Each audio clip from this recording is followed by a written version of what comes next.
அமைச்சரே இவ்ளோ வைபா இருக்காரு. கொஞ்சமும் பந்தா இல்லாம குழந்தைங்களோட குழந்தையாவே மாறி இவ்வளவு ஃபன்னா.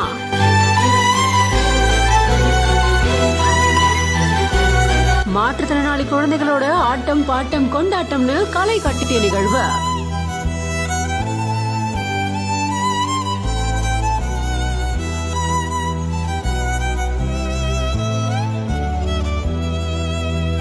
காஞ்சிபுரம் மாவட்ட ஆட்சியர் அலுவலகத்துல மக்கள் நல்லுறவு கூட்டரங்கத்தில் நடைபெற்ற மாற்றுத்திறனாளிகள் தின விழாவானது ரூபாய் 6 லட்சத்துக்கும் மேல மதிப்பிலான உதவி உபகரணங்கள் மாண்புமிகு கைத்தறி மற்றும் துணிநூல்துறை அமைச்சர் வழங்கியிருக்காரு. Presta Premium Women's Wear.